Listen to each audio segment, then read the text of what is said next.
Submerging. Okay. So dear students, begin. Let's start with the chapter we started yesterday. Prabha Ganesh जीवा आज 2 minute जल्दी, हाँ 2 minute जल्दी आ गया। कैसे सर? एकदम बढ़िया जी, बढ़िया। आपको देख के मजे में है। अरे वाह, हेलो हेलो संस्कार, हेलो।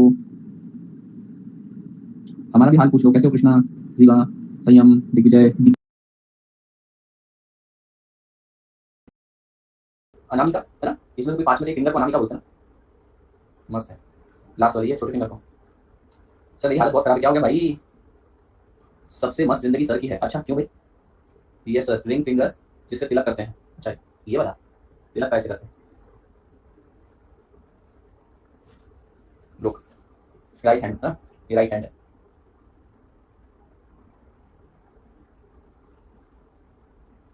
राइट हैंड ऐसे रखना, मतलब तुमको ऐसे दिख रहा है। अब बताओ। अच्छा ये ओके ओके समझ गया। अनामिका इसमें भी पोल, हाँ पोल लो। इसमें पोल है ना, एबीसीडी वाला।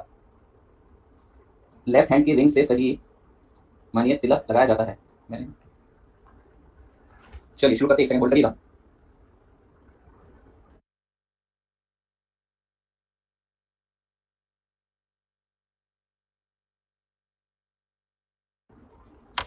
चलिए तिलक सेरेमनी चल रही है। ओके जी।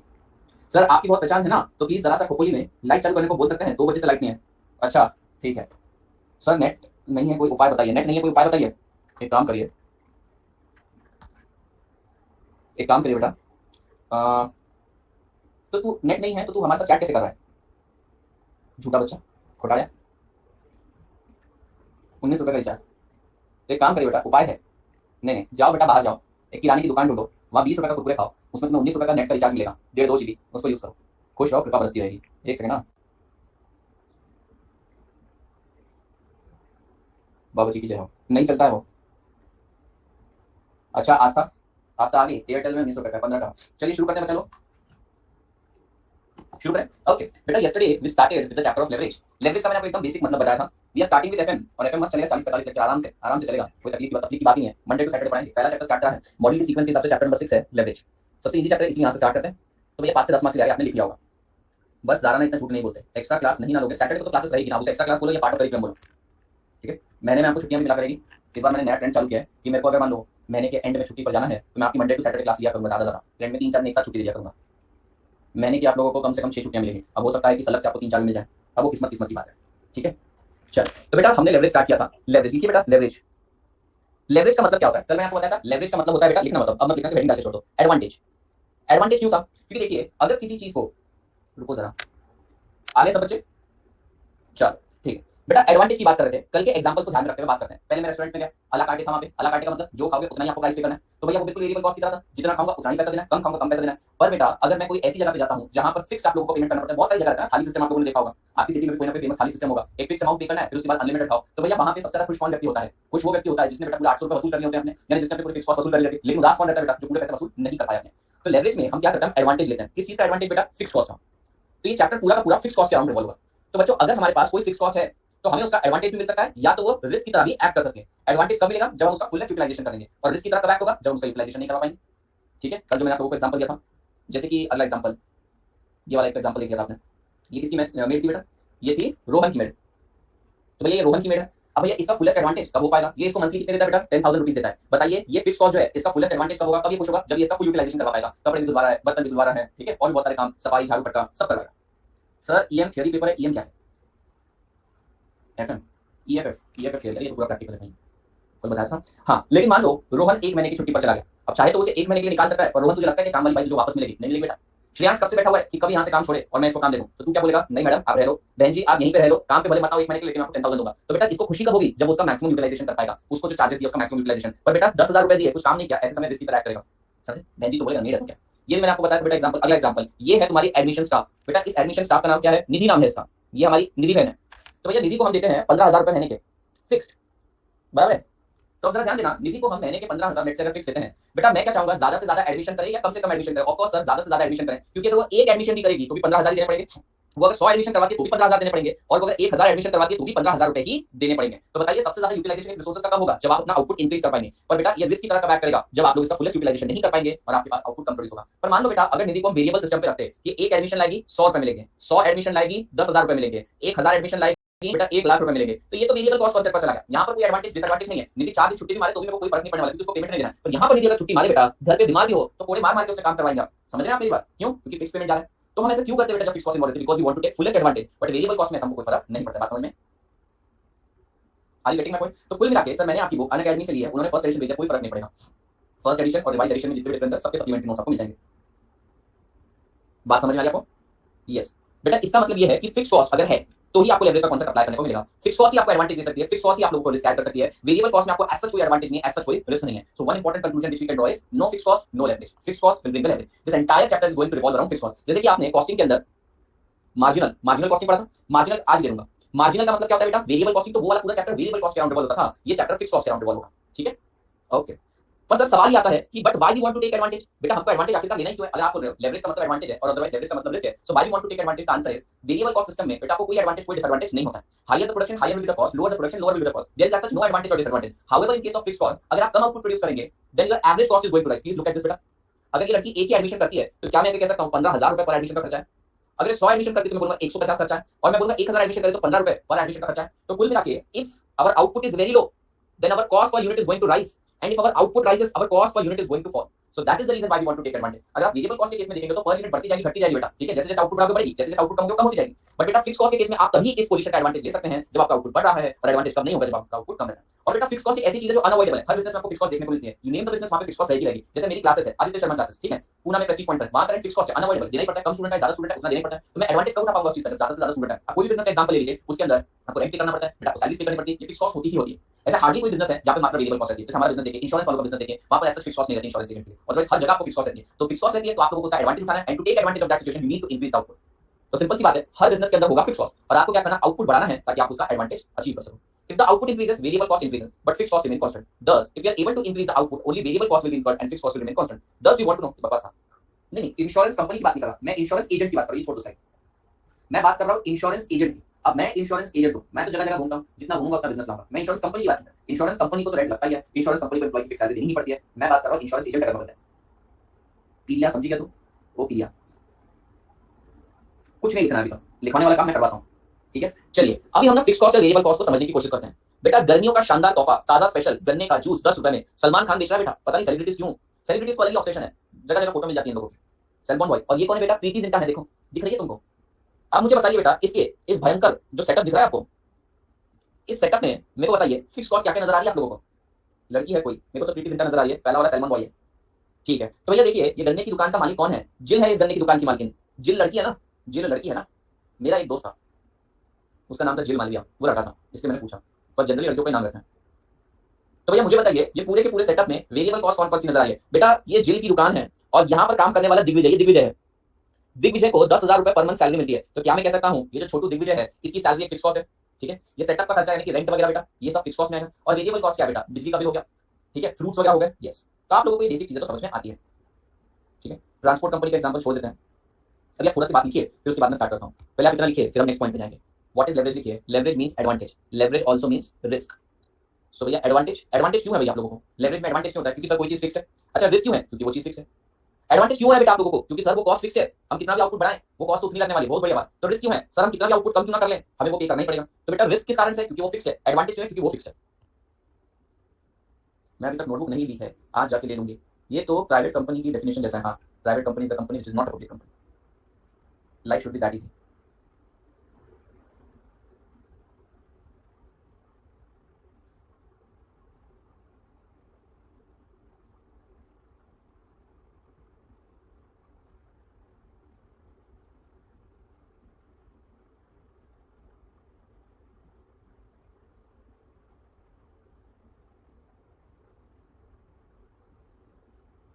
डन, लिख लिया? तो बेटा लेवरेज का इतना ही सिंपल नहीं है। लेवरेज का मतलब होता है रिस्क, लेवरेज का मतलब होता है advantage.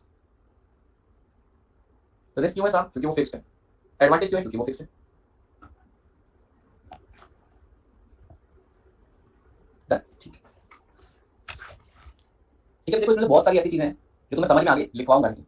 Good evening, good evening. चलिए हेडिंग डालते हैं, understanding, understanding profitability, profitability statement. ठीक है, इसको इनकम स्टेटमेंट भी बोलते हैं। यस, वो आगे आ जाएगा। पहले समझ लो, छोटा सा ही होता है प्रॉफिटेबिलिटी स्टेटमेंट, पहले समझ लो, टाइम लगेगा समझने में। बेटा हमने मार्जिनल कॉस्टिंग पढ़ा है, मार्जिनल कॉस्टिंग में हम इनकम स्टेटमेंट बनाते हैं, एक बार मेरी मदद करना। मार्जिनल कॉस्टिंग में income statement starts with sales, ठीक है, सेल्स में से हम लेस करते हैं वेरिएबल कॉस्ट, लिखना मतलब ये ना,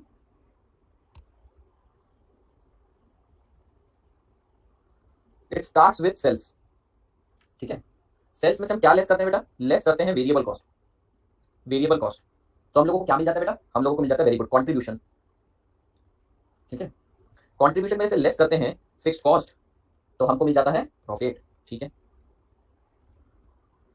ऑपरेटिंग प्रॉफिट। तो यहां तक की स्टोरी तो आप सब बच्चों को पता है, सेल्स में से वेरिएबल कॉस्ट लेस करते हैं तो कंट्रीब्यूशन मिलता है। अच्छा साहब इसको कंट्रीब्यूशन क्यों बोलते हैं, why we call this as contribution, reason है इसके पीछे। लेट्स से बेटा ये कैलकुलेटर मैंने 100 रुपीज में सेल किया और इसको बनाने के लिए 40 रुपीज का वेरिएबल कॉस्ट आया, इसकी ये बॉडी बटन और सर्किट्स वगैरह मिला के, तो क्या मैं ऐसे कह सकता हूं इस कैलकुलेटर ने खुद को बेच के, खुद को बेच के 100 रुपए में खुद को बेच के 40 रुपए में खुद का खर्चा करवा के मेरे धंधे में, मेरे बिजनेस में 60 रुपए कंट्रीब्यूट किए। देखो वर्ड समझो, इस 100 रुपए के कैलकुलेटर ने खुद को बिकवा के, जिसमें 40 रुपए का खर्चा है, मेरे बिजनेस में नेट 60 रुपए का कंट्रीब्यूशन दिया, इसलिए इसको कंट्रीब्यूशन कहते हैं, ठीक है। तो ये 100 रुपए में बिका और बेटा इसको बनाने के लिए जो कॉस्ट लगी मुझको, फिक्स कॉस्ट को छोड़ दो, जिसको बनाने के लिए वेरिएबल कॉस्ट लगी वो 40 रुपए की लगी, तो कहने से 60 रुपए इसने धंधे में कंट्रीब्यूट कर दिया, इसलिए इसको बोलते हैं कंट्रीब्यूशन, ठीक है। ओके, तो सेल्स में से वेरिएबल कॉस्ट लेस करते हैं तो मिलता है कंट्रीब्यूशन, कंट्रीब्यूशन में से फिक्स कॉस्ट लेस करते हैं तो मिलता है प्रॉफिट। बेटा इसको सिर्फ और सिर्फ प्रॉफिट नहीं बोलते हैं, इसको बोलते हैं ऑपरेटिंग प्रॉफिट। क्या बोलते हैं बच्चा, ऑपरेटिंग प्रॉफिट। लेकिन एफएम में इसका एक अलग नाम है, एफएम में इसका नाम है ईबीआईटी, एफएम में इसको बोलते हैं ईबीआईटी, ईबीआईटी का मतलब होता है earnings before interest and tax. अभी मत लिखो, एंड में लिखने के लिए तो छोटा सा स्टेटमेंट है, तो बहुत यूज करूंगा मैं। बेटा इसको बोलते हैं ईबीआईटी, ईबीआईटी क्यों बोलते हैं, क्योंकि बेटा एक ऐसी अर्निंग है जिसके अंदर से भी टैक्स लेस होना बाकी है और जिसके अंदर से इंटरेस्ट वगैरह भी लेस होना बाकी है। अगर आप अपना पीएनएल अकाउंट याद करेंगे बेटा, पीएनएल अकाउंट के अंदर टैक्स लेस भी होता है और साथ ही साथ इंटरेस्ट भी लेस होता है, वो एलिमेंट यहां पर माइनस हुई। हमने सेल्स ले लिया, मटेरियल जो फाइनल प्रोडक्ट बनाना था उसके अंदर लगने वाला वेरिएबल खर्चा ले लिया, ऑपरेशन में जो भी फिक्स कॉस्ट थी वो ले ली, तो बेटा आप तक इंटरेस्ट लेस नहीं किया, वो भी लेस करेंगे, टैक्स भी लेस करेंगे, ठीक है। तो या तो आप इसे ऑपरेटिंग प्रॉफिट बोलिए या तो आप इसे ईबीआईटी बोलिए। ईबीआईटी का फुल फॉर्म यहां पे लिख देता हूं, earnings before interest and tax, ठीक है। So this is going to be your EBIT. क्या ये चीज क्लियर होगी बेटा? अच्छा अब जरा सोच के बताना, अगर ये ईबीआईटी है, earning before interest and tax, मतलब इसमें से इंटरेस्ट भी लेस नहीं हुआ है, टैक्स भी लेस नहीं हुआ है, पहले क्या लेस होता है आप सोच के बताओ बेटा, अपने पीएनएल अकाउंट को ध्यान रखते हुए पहले क्या लेस करते हो, इंटरेस्ट को लेस करते हो, टैक्स को, इंटरेस्ट को लेस करते हो, इंटरेस्ट को लेस करते हो, यस। तो यहां से हम पहले इंटरेस्ट को लेस करेंगे, आप बाद में लिख लेना चलेगा, अभी मत लिखिए, लेस करेंगे इंटरेस्ट। तो बेटा ईबीआईटी, ईबीआईटी में से आई चला गया, क्या बचेगा, ईबीटी, अर्निंग्स बिफोर टैक्स। अभी टैक्स लेस करना बाकी ना, अब टैक्स को लेस कर देते हैं, लेस कर देते हैं टैक्स, तो क्या बचेगा बेटा, ये अर्निंग बिफोर टैक्स था, इसको अर्निंग्स आफ्टर टैक्स बोलेंगे। ये जो प्रॉफिटेबिलिटी स्टेटमेंट है हमको खुद ब खुद गाइड कर रहा है कि करना क्या है हमको। अरे yes one, earning after tax बेटा, अर्निंग आफ्टर टैक्स मतलब आपका नेट प्रॉफिट। अभी नेट प्रॉफिट किधर जाता है, क्या ये पीएनएल अप्रोप्रिएशन अकाउंट में जाता है, राइट, पीएनएल अप्रोप्रिएशन, वहां पे किसको पे करते हैं, सबसे पहले पे करते हैं बेटा प्रेफरेंस डिविडेंड, ठीक है, हम पे करते हैं प्रेफरेंस डिविडेंड, और जो भी अर्निंग बचती है बेटा उसको बोलते हैं नेट इनकम या फिर EATESH, earnings available to equity share holder. तो सिंपल है बेटा, अगर क्रोनोलॉजी समझो, सेल्स में से वेरिएबल कॉस्ट गया, बचा कंट्रीब्यूशन, लेस करोगे फिक्स कॉस्ट, बचा प्रॉफिट, इस प्रॉफिट को बोलेंगे ईबीआईटी, क्योंकि ये ऐसी अर्निंग है, ऐसा प्रॉफिट जिसमें से इंटरेस्ट और टैक्स लेस होना बाकी है, लेस करेंगे इंटरेस्ट तो बचेगा ईबीटी, लेस करेंगे टैक्स तो बचेगा ईएटी, लेस करेंगे पीडी तो बचेगा एनआई, नेट इनकम, ठीक है। इसको कई बार पीबीटी भी बोलते हैं और इसको EAT, PAT, earning after tax, profit after tax कुछ भी बोल सकते हैं। ये बन गया बेटा नेट इनकम। बेटा मुझे बताना, क्या ये पूरे कंपनी की सेल्स थी, यस, पूरे कंपनी का वेरिएबल कॉस्ट, यस, पूरे कंपनी का कंट्रीब्यूशन, पूरे कंपनी का फिक्स कॉस्ट लेस करा, पूरे कंपनी का ईबीआईटी निकाला, पूरे कंपनी को जो इंटरेस्ट लगने वाला था वो लेस करा, पूरे कंपनी का ईबीटी निकाला, पूरे कंपनी पे लगने वाला टैक्स लेस करा, पूरे कंपनी का ईएटी निकाला, पूरे कंपनी में पे किया जाने वाला डिविडेंड लेस किया बेटा, पूरे कंपनी को, पूरे कंपनी के अंदर जितने भी इक्विटी शेयर होल्डर्स थे उनकी अर्निंग आ गई। अगर मैं इसको डिवाइड कर देता हूं बेटा नंबर ऑफ शेयर से, तो मुझे मिल जाता है ईपीएस, अर्निंग्स पर शेयर। बेटा देखिए टोटल अर्निंग है, उसको मैं डिवाइड कर दूं नंबर ऑफ शेयर से तो मुझे मिल जाएगी अर्निंग पर शेयर। ये है प्रॉफिटेबिलिटी स्टेटमेंट। अगर आपको सिर्फ इतना सा समझ में आ गया ना, बिलीव मी, ट्रस्ट मी, आपके 10 मार्क्स तो पक्के हैं एग्जाम में, मैं लिख कर देता हूं सिर्फ इतना, प्रॉफिटेबिलिटी स्टेटमेंट। वैसे तो प्रॉफिटेबिलिटी स्टेटमेंट का आगे यूज दो चैप्टर में और होने वाला है, बट आप समझ लीजिए पक्के 10 मार्क्स हैं आपके सिर्फ प्रॉफिटेबिलिटी स्टेटमेंट के भरोसे।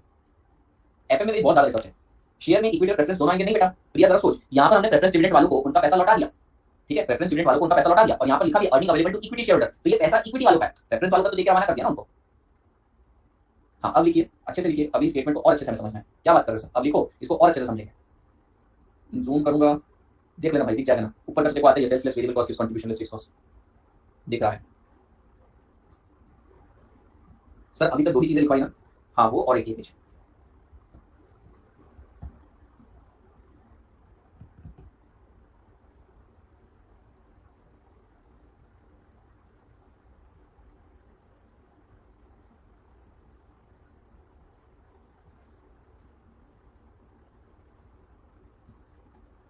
इसको समझना बाकी है। क्या बात करो सर बहन, मेरे को लगा तू कुछ अच्छा सवाल पूछेगी। आउट ऑफ नोवेयर सडन तू ये रोशन से दूर रहा कर, ये रोशन से थोड़ा दूर रहा करो तुम सब लोग। भाई वो लड़का भी पागल है। निधि, जाराना, आस्था, आदर्श, आस्था तू जाराना से दूर रहा कर। निधि तो प्यारी बच्ची है बेचारी। मैं अच्छा हूँ, सही हूँ। हाँ सर, वही चालू करना है मुझे। झालं का मित्रांनो? संपला का हे? याला म्हणतात प्रॉफिटेबिलिटी स्टेटमेंट। इसको बोलते हैं प्रॉफिटेबिलिटी स्टेटमेंट।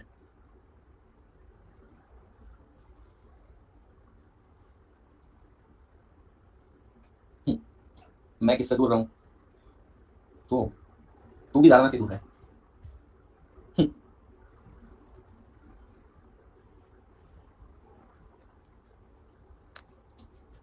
चल बढ़ आगे। तुम्हें यकीन नहीं होगा, मैं अंतर्यामी हूँ, मैं अंतर्यामी हूँ। जाराना अगली लाइन क्या बोलने वाली मैं ये भी बता सकता हूँ, बताऊँ तुम्हें? रुक जा जाराना भी। जाराना बोलेगी 7 सर। क्या बोलेगी? 7 सर। जाराना तेरे बीटीएस के 6 लोग कैसे हैं? 6 लोग कैसे हैं तेरे बीटीएस के? रिप्लाई नहीं करते। 7, वही मैंने बोला था, मेरे को उसका आंसर पता था बेटा। उसके दिमाग में वो चीज नहीं मुझे पता था। तुम बाबा आदित्य को मान जाओ बेटा। चलिए हाँ, चलिए शुरू करें बेटा। चलिए इस प्रॉफिटेबिलिटी स्टेटमेंट को और प्यार से समझना बेटा। फिर से बनाओगे क्या सर? फिर से बनाऊंगा प्रॉफिटेबिलिटी? क्या बात करो, हमें भी बनाने का ऑप्शन नहीं, तुम्हें नहीं बनाना है, प्रोवाइडेड तुमने पहली बार अच्छे से बनाया तो सब तो समझ में आ गया। सेल्स लेस करेंगे वेरिएबल कॉस्ट, क्या मिलेगा बेटा? क्या कंट्रीब्यूशन मिलेगा? कंट्रीब्यूशन लेस क्या करेंगे बेटा इसमें से? Fix cost. ठीक है, तो हमको मिलेगा क्या? मिलेगा एफएम की लैंग्वेज में क्या मिलेगा? Yes very good, nice, EBIT. बेटा इसमें से अब क्या लेस होगा सर? देखो इसमें से अब लेस होगा इंटरेस्ट। ठीक है, तो मिलेगा अर्निंग बिफोर टैक्स। लेस करेंगे टैक्स सर, तो हमको मिल जाएगा earning after tax. Earning after tax less करेंगे प्रेफरेंस डिविडेंड, तो हमको क्या मिल जाएगा? Net income. Net income divide करेंगे इसको नंबर ऑफ शेयर से, तो हमको मिल जाएगा अर्निंग पर शेयर।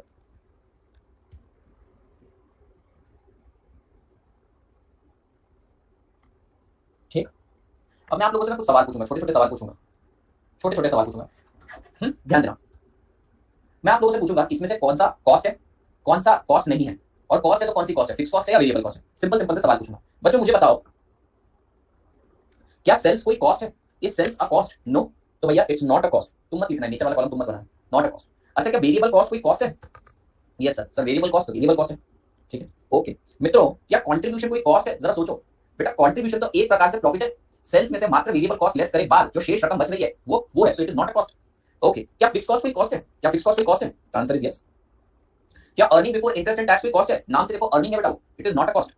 क्या इंटरेस्ट कोई कॉस्ट है? सोचो, क्या इंटरेस्ट आपको जो पे करनी पड़ती है क्या आपके लिए कॉस्ट है? Answer is yes. Interest fix रहता है या वेरिएबल रहता है? इंटरेस्ट फिक्स रहता है या वेरिएबल रहता है? इंटरेस्ट फिक्स रहता है बेटा, वेरिएबल नहीं रहता। आप कितना कम अर्न करो, कितना ज्यादा अर्न करो, उसको आपकी अर्निंग से कोई फर्क नहीं पड़ता, वो तो सिर्फ कैपिटल कितना आपने बोरो किया है आउटस्टैंडिंग पे डिपेंड करता है। ठीक है, रुक जाओ बेटा। तो भैया इंटरेस्ट भी एक प्रकार की फिक्स कॉस्ट है। अच्छा, क्या अर्निंग बिफोर टैक्स, अर्निंग ये कॉस्ट है कोई? Earning before tax? No sir, this is also not a cost.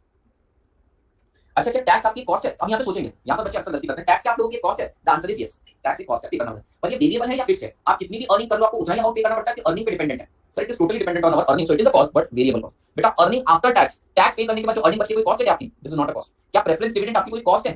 ठीक है, क्या प्रेफरेंस डिविडेंड आपकी कॉस्ट है? आंसर इज यस, और ये आपको फिक्स पे करनी पड़ती है। सो बेटा बेसिकली इसको कॉस्ट बोलना गलत है, this is appropriation of profit, पर हम इसको हाल फिलहाल के लिए फिक्स कॉस्ट लिखते हैं क्योंकि आपको कंपलसरी पे करना ही पड़ता है। It is appropriation of profit. ठीक है, it is not actually a cost but it is appropriation of profit, but आपको फिक्स अमाउंट पे करना पड़ता है। सर इंटरेस्ट सेमी वेरिएबल नहीं, सेमी वेरिएबल का मतलब क्या होता है? एक एलिमेंट फिक्स है, एक एलिमेंट वेरिएबल है। बेटा आपने जितना कैपिटल बोरो किया आपको उसके ऊपर उतना पे करना ही पड़ेगा। आपका कैपिटल आउटस्टैंडिंग कम होगा तो अमाउंट कम होगा, दैट इज डिफरेंट। क्या ये सेल्स पे डिपेंडेंट है? मैं वो पूछ रहा था आंसर इसमें। बेटा प्रेफरेंस डिविडेंड तो फिक्स रहता है, जितना आपका प्रेफरेंस शेयर कैपिटल आउटस्टैंडिंग रहता है आपको उसी के ऊपर प्रेफरेंस डिविडेंड देना पड़ता है। वो सेल्स के ऊपर, लेवल ऑफ एक्टिविटी पे डिपेंडेंट नहीं है, वो कैपिटल बोरो पे डिपेंडेंट है। तो आपका कैपिटल कम ज्यादा होगा तो वो वेट करेगा, but we are not talking about that. Basically we are talking कि क्या ये कॉस्ट सेल्स के अनुसार वेरी होती है? Answer is no. सही है, ठीक है बेटा। क्या नेट इनकम कोई कॉस्ट है आपकी? नेट इनकम कोई कॉस्ट है? No. Number of share cost है क्या? नहीं। तो अर्निंग पर शेयर कॉस्ट होगी क्या? नहीं। तो कुल मिला के बेटा मेरे को यहाँ पर कुछ कॉस्ट मिल के आ रही है।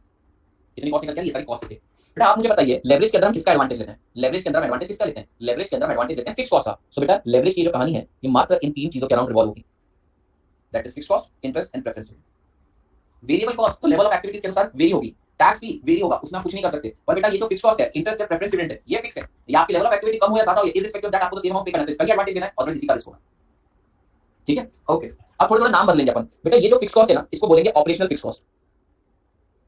ऑपरेशनल फिक्स कॉस्ट लिखेंगे फिक्स कॉस्ट हमेशा, पर this is operational fix cost. देखो हमारे पास तीन टाइप की फिक्स कॉस्ट आ रही है, एक जो ऑपरेशन से रिलेटेड है, रेंट सैलरी वेजेस वगैरह, और बची हुई दो है वो फाइनेंस से रिलेटेड है। आपने पैसा बोरो किया होगा तो लग रहा है आपको। यहां तक बात समझ में आई? मुझे पता, मैं स्लो स्लो जा रहा हूं एकदम, मुझे कोई रश नहीं है। वैसे भी अंशिका ने परमिशन दे रखी है कि सैटरडे को भी सर आप बिंदास क्लास लो, गौरिका ने भी दे रखी है, निशांत पहले बोल के रखा हुआ, संडे भी ले लेना सर, लेकिन आप आराम से समझो। नहीं लूंगा बेटा, मेरे को छुट्टी चाहिए, मजाक कर। सर प्रेफरेंस डिविडेंड में प्रॉफिट का परसेंटेज देते हैं, बट प्रॉफिट तो नहीं नहीं नहीं नहीं नहीं नहीं, प्रेफरेंस डिविडेंड फिक्स रहता है हमेशा। कभी आप कोई भी क्वेश्चन उठा के देख लो अकाउंट्स का, बेटा उसके आगे नाम लिखा रहता है, 10% preference share capital, 11% preference share capital, 15% preference share capital, वो फिक्स रहता है। समझे क्या? तुमने मेरी बात कही है कि नहीं? बताओ, तुमने मेरी बात कही है? मैं बताता हूँ, ऑपरेशन फिक्स सब कुछ बताता हूँ। तो सर वो परसेंटेज कैपिटल पे देते हैं, बिल्कुल, that is percentage of capital. अगर आपने 10 लाख रुपए के प्रेफरेंस डिविडेंड बोरो कर, प्रेफरेंस शेयर कैपिटल इशू कर रखा है 10% के हिसाब से, तो आपको 1 लाख रुपए प्रेफरेंस डिविडेंड देना पड़ेगा। समझे? ओके, एक बात तो चलो बच्चों को समझ गए। अभी हम कुछ एग्जांपल्स लेते हैं और समझने की कोशिश करते हैं। जस्टिस फॉर विनीत, क्या हो गया विनीत को? अभी रुक जाओ, थोड़ी देर बाद उसको देंगे जस्टिस बेटा, या तो जस्टिस या तो मुक्ति, दोनों में से एक चीज दे देंगे। चलिए यहाँ पर ध्यान दीजिए, अभी छोटी छोटी बातें और समझनी है बेटा। यहाँ तक की जो कहानी है ना, ध्यान देना प्लीज, यहाँ तक की जो कहानी है that is related to costing, मानते हैं? That is operation, that is product related बात है बेटा। देखना ऊपर हमने कोई भी ऐसा खर्चा नहीं लेस किया है जो ऑपरेशन से रिलेटेड नहीं है, सारे वेरिएबल कॉस्ट, कच्चे माल की cost, factory overheads, variable factory overheads, fix factory overheads, सारी चीजें। अब बच्चा पूछ रहा है ऑपरेशनल फिक्स कॉस्ट क्या है, तो भैया ऑपरेशनल फिक्स कॉस्ट का मतलब होता है ये फिक्स कॉस्ट है related to operation, like rent, like wages, like salary, like fixed administration overheads, like fixed selling and distribution overheads, like fixed factory overheads. बेटा वो सारे खर्चे जो प्रोडक्ट को फाइनली डिलीवर करने तक आपको लगने वाले हैं, एंड दीज आर फिक्स्ड। और यहां से शुरू होती है बेटा फाइनेंस की कहानी, ठीक है? यहां से शुरू होती है फाइनेंस की कहानी। इंटरेस्ट बेसिकली एक फाइनेंस एक्सपेंस है, आपने फाइनेंस लिया है, आपने पैसा बोरो किया, इसलिए आप इंटरेस्ट पे कर रहे हैं। आपने प्रेफरेंस शेयर कैपिटल इशू करे, आपको फाइनेंस पैसे की जरूरत है, इसलिए आप प्रेफरेंस डिविडेंड दे रहे हो। तो नीचे की कहानी फाइनेंस की है, ऊपर की कहानी ऑपरेशंस की है। So these are finance, that is capital related, पैसे की बात। एक एक बेबी स्टेप लेके समझा रहा हूं, क्योंकि इमीडिएटली आपको पूरा चैप्टर समझ में आ जाएगा। पहले इतना समझ में आएगा बेटा, सेल्स में से ऑपरेशनल सारे वेरिएबल खर्चे लेस किए, सारे फिक्स्ड ऑपरेशन खर्चे लेस किए, प्रॉफिट आई, ऑपरेशनल कहानी थी। ये वाला जो प्रॉफिट है तुम्हारे कॉस्टिंग के टीचर ने उठा के एफएम के टीचर को दे दिया, बोला आगे की कहानी तू समझ। तो ईबीआईटी में से गया इंटरेस्ट बचा, ईबीटी लेस किया टैक्स बचा, ईएटी लेस किया पीडी बचा, नेट इनकम डिवाइड किया नंबर ऑफ शेयर्स बचा, ईपीएस। एकदम याद हो गया स्टेटमेंट, अभी लिखने की जरूरत नहीं है, अभी कुछ लिखने की जरूरत नहीं है। टैक्स को कैपिटल रिलेटेड तो नहीं बोलेंगे ना बेटा, देखो that is not capital related. अभी हम सिर्फ चर्चा कर रहे हैं इन तीन एलिमेंट की।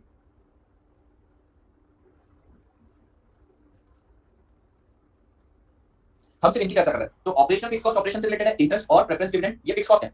फिक्स कॉस्ट बोलना गलत है, प्रेफरेंस डिविडेंड को करना बोल रहा हूं, ये फिक्स्ड है। तो इनका लेवरेज उठाना है, पर कौन सा लेवरेज उठाएंगे? इसका उठाएंगे फाइनेंशियल लेवरेज, ठीक है? इसका उठाएंगे फाइनेंशियल लेवरेज। तो बेटा क्या आप लोगों को समझ में कि ऑपरेशनल स्टोरी कहां तक है? सर ईबीआईटी तक, और फाइनेंस की स्टोरी ईबीआईटी से शुरू होती है। तो बेटा जब मैं इस फिक्स कॉस्ट का एडवांटेज लूंगा तो मैं इसको बोलूंगा ऑपरेशनल, ऑपरेटिंग लेवरेज। और यहां पर जब इन दोनों का एडवांटेज लूंगा तो मैं बोलूंगा फाइनेंस लेवरेज। बहुत सिंपल है बेटा, लेवरेज में मुझे एडवांटेज उठाना है किसका? फिक्स कॉस्ट का। तो अगर ऑपरेशनल फिक्स कॉस्ट का एडवांटेज उठा रहा तो उसको बोलेंगे ऑपरेटिंग लेवरेज, और फाइनेंशियल फिक्स कॉस्ट का फायदा उठा रहा तो उसको बोलेंगे फाइनेंसिंग लेवरेज। ऑपरेटिंग लेवरेज को डीओएल और इसको डीएफएल भी बोलते हैं, that is degree of operating leverage and degree of financial leverage, ठीक है? तो बेटा कंपनी में ना मेरे को दो टाइप की फिक्स कॉस्ट देखने को मिलती है, एक ऑपरेशन से related that is operating fix cost, और दूसरी फाइनेंस से रिलेटेड। सर ये ऐसा डिवीजन क्यों किया गया? क्योंकि बेटा कंपनी के अंदर प्रोडक्शन से रिलेटेड मैनेजर अलग रहता है, फाइनेंस मैनेजर अलग रहता है। तो ऑपरेटिंग लेवरेज का बेनिफिट उठाना, उसका एडवांटेज, उसका रिस्क सब आपके ऑपरेशनल मैनेजर के पास जाता है, प्रोडक्ट मैनेजर के पास जाता है। और फाइनेंस की पूरी स्टोरी बेटा, उसका एडवांटेज और उसका जो रिस्क है वो फाइनेंस मैनेजर देखता है। पर कंपनी में डिग्री बोलते हैं, आपको समझ में आ जाएगा जब इसका फॉर्मूला समझाऊंगा, इंटरप्रिटेशन सिखाऊंगा, तब आपको समझ में आएगा डिग्री क्यों बोलते हैं। बेसिकली लेवरेज का मतलब होता है मैग्निफिकेशन इम्पैक्ट, ठीक है? बता दूंगा। अच्छा सुनना बेटा, लेकिन कंपनी में बेटा ओवरऑल पूरी पोजीशन देखने वाला पर्सन भी तो एक रहता होगा बेटा। लेट्स से मैं कंपनी का ओनर हूं, मुझे सेल्स से लेकर ईपीएस तक सारी चीजों में इंटरेस्ट है। अगर कोई फंक्शनल मैनेजर है वो प्रोडक्शन से रिलेटेड है, वो ऑपरेटिंग लेवरेज देखेगा, कोई फाइनेंस से रिलेटेड है वो फाइनेंशियल लेवरेज देखेगा। और बेटा मैं अगर कंपनी का ओनर हूं, जनरल मैनेजर हूं, मेरे लिए सभी चीजें इंपॉर्टेंट है, तो मैं कैलकुलेट करूंगा कंबाइंड लेवरेज। जब मैं सभी का एक साथ एडवांटेज या रिस्क कैलकुलेट करता हूं तो मैं करता हूं कंबाइंड लेवरेज। फॉर्मूला सिखाऊंगा, इसको बोलते हैं DCL, degree of combined leverage. अगले 20 मिनट में चैप्टर के सारे फॉर्मूले कवर हो जाएंगे, तीन फॉर्मूले हैं। यहां तक की स्टोरी समझ में आई तो मुझे बताइए, फिर हम आगे बढ़ते हैं, ठीक है? सभी बच्चों को समझ में आ गई? हाँ, आज से क्वेश्चन स्टार्ट हो जाएंगे, बिल्कुल आरंभ करते हैं। चल अभी बेटा हाल फिलहाल के ना फाइनेंस की कहानी को भूलते हैं, हाल फिलहाल हम सिर्फ और सिर्फ ऑपरेशन की कहानी देखते हैं, आपको लिखने की जरूरत नहीं है। ऑपरेशन की कहानी कहां से स्टार्ट होती है बेटा? सेल्स लेस करेंगे variable cost gives contribution less fix cost gives EBIT, ठीक है बेटा? सर आपकी क्लासेस का एक्सेप्ट पीडीएफ सब कुछ पीडीएफ को दे दूंगा, ध्यान दीजिएगा बेटा। एग्जांपल के साथ पढ़ते हैं। सेल्स मान लेते हैं 10 lakh, variable cost at the rate 40%, बताओ बेटा कितनी आएगी वेरिएबल कॉस्ट? क्या वेरिएबल कॉस्ट 4 लाख आएगी? तो कंट्रीब्यूशन कितना हो गया? 6 लाख हो गया बेटा। फिक्स कॉस्ट मान लेते हैं 2 लाख रुपए, हमारा ईबीआईटी कितना आ गया? 4 लाख आ गया। कोई तकलीफ आपको इसके अंदर? कोई तकलीफ नहीं, कोई तकलीफ नहीं है। अब जरा ध्यान देना, डिग्री ऑफ ऑपरेटिंग लेवरेज का फॉर्मूला देखो बेटा। ऑपरेटिंग लेवरेज में हम किसका फायदा उठाएंगे, किसका एडवांटेज लेंगे बेटा? ऑपरेटिंग लेवरेज में सर लेवरेज है तो फिक्स कॉस्ट और ऑपरेटिंग है तो ऑपरेशनल फिक्स कॉस्ट, किसका फायदा उठाएंगे बेटा? इसके ऊपर क्या आता है, इसके ऊपर क्या आता है? कंट्रीब्यूशन। नीचे क्या है? ईबीआईटी। वही बन गया आपका formula 6 lakh divided bye 4 lakh. समझाता हूं, इंटरप्रिटेशन दूंगा। कितना हो गया? क्या आंसर 1.5 हो गया? आंसर क्या है? 1.5। सर ये 1.5 का मतलब क्या है? अब तो रियल स्टोरी स्टार्ट होगी।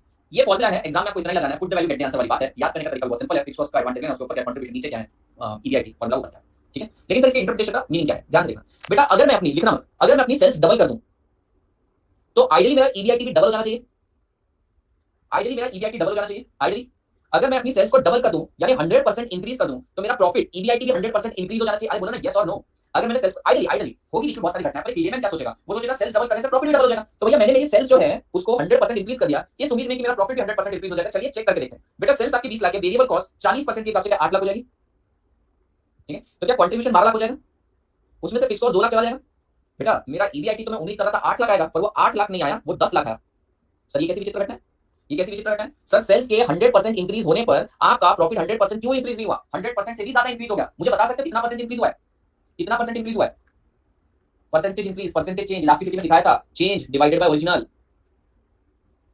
150% चेंज हुआ। ये तो मैं आपको वैसे भी बता सकता था, ये तो मैं आपको वैसे भी बता सकता था। कैसे बता सकते हो बताओ बेटा। आपका डीओएल आया 1.5 राइट। अब ये डीओएल 1.5 का मतलब होता है सर अगर आपका सेल्स 1% चेंज हो रहा है तो आपका ईबीआईटी 1.5% चेंज होगा। अगर आपका सेल्स 10% चेंज हो रहा है तो ईबीआईटी 10 इंटू 1.5 15% चेंज होगा। अगर आपका सेल्स 100% इंक्रीज हो गया है, चेंज हो गया है, तो आपका ईबीआईटी 100 इंटू 1.5 150% चेंज होगा। समझ रहे हो? तो डिग्री ऑफ ऑपरेटिंग लेवरेज बताता है कि भैया आप लोगों का सेल्स जो बढ़ रहा है 100%, आपका ईबीआईटी 100% चेंज नहीं होगा, 100 इंटू ओएल इतना चेंज होगा। तो बेसिकली ये मैग्निफिकेशन इंपैक्ट बताता है। कंपनीज को फायदा होता है भैया, आप अपनी सेल्स बढ़ाओगे ना, जिस प्रोपोर्शन में प्रॉफिट उससे ज्यादा प्रोपोर्शन में बढ़ेगा। यही तो कमाल है बेटा। देखिए जब आपकी सेल्स बढ़ी तो आपका वेरिएबल कॉस्ट भी सेम प्रोपोर्शन में बढ़ गया, पर फिक्स कॉस्ट ने एडवांटेज दे दिया आपको। समझ में आया आपको? चलिए अगर मान लो मेरा डीओएल 1.5 है बेटा, सर ध्यान देना मेरा डीओएल कितना है 1.5। इसका मतलब ये है कि अगर मैं सेल्स को 20% इंक्रीज करूं तो मेरा EBIT 20 into 1.5 that is 30% increase होगा। आपको चेक करना है, एक बार चेक कर लेते हैं। कम करते हैं तो वो भी दिखाऊंगा बेटा। 4 लाख में से 30% लेस कर दो, 4 लाख माइनस 30% बेटा आपका आंसर 2,80,000 आएगा। चलिए चेक करते हैं, लेट्स चेक। मैंने मेरे, अच्छा इंक्रीज करना है ना, सॉरी इंक्रीज करना है, 5,20,000 आएगा। इंक्रीज की बात चल रही तो चलिए चेक करते हैं। सेल्स को 20% बढ़ा देते हैं, कितना हो जाएगा? सेल्स 12 लाख, इसमें से 4,80,000 लेस हो जाएगा बेटा, क्या 7,20,000 बच जाएगा? उसमें से 2 लाख चला गया, क्या बराबर मेरा आंसर आ गया फाइनल? तो सर लेवरेज क्या बताता है? लेवरेज बेसिकली मैग्निफिकेशन इंपैक्ट बताता है। वो बोलता है अगर आपकी सेल्स में 1% चेंज हो रहा है तो आपके प्रॉफिट में 1% चेंज नहीं होगा, 1 इंटू ओएल यानी 1 इंटू 1.5 1.5% चेंज होगा। चलिए काम करते हैं, डिक्रीज की स्टोरी देखते हैं। मुझे बताओ मैंने ओएल मेरा कैलकुलेट किया 1.5, मैं सेल्स को ना 50% डिक्रीज करने की बात कर रहा हूं, तो मेरा प्रॉफिट 50% गिरेगा, 50 से ज्यादा गिरेगा? सर ज्यादा गिरेगा। आपका प्रॉफिट 50 इंटू 1.5 75% गिरेगा। बताओ 4 लाख का 75% गिर जाना मतलब क्या 1 लाख प्रॉफिट हो जाएगा मेरा? चलिए चेक करते हैं मेरा प्रॉफिट 1 लाख बराबर आ रहा है या नहीं। मैंने मेरी सेल्स को 50% गिरा दिया, 5 लाख कर दिया, उसका 40% 2 लाख, 3 लाख बचा, 2 लाख उसमें से फिक्स कॉस्ट गया, प्रॉफिट।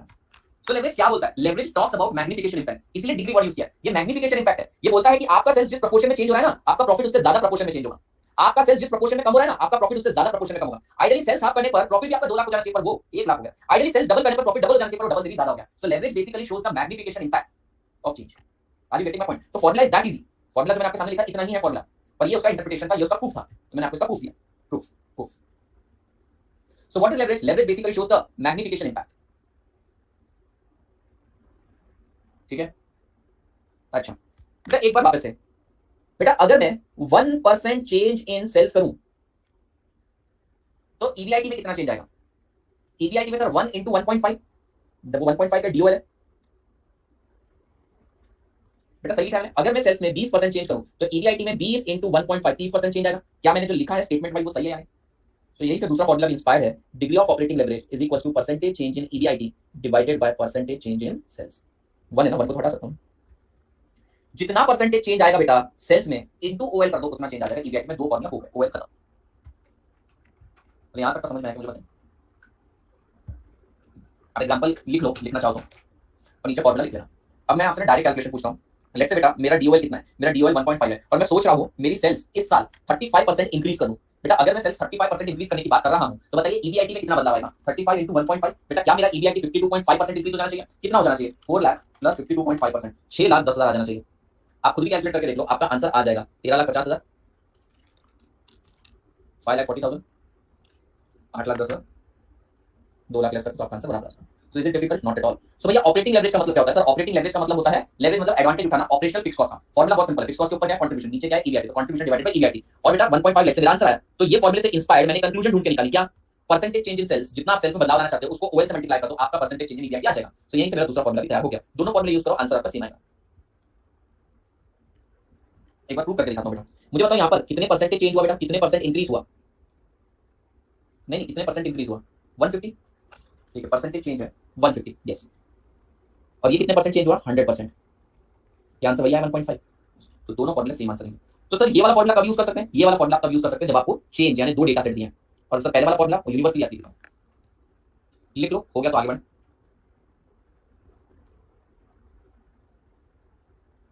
फटाफट फटाफट लिख लो। ओएल भी समझ गया, अब एफएल समझेंगे, सीएल समझेंगे, फिर क्वेश्चन आंसर स्टार्ट करेंगे। ये क्वेश्चन होगा,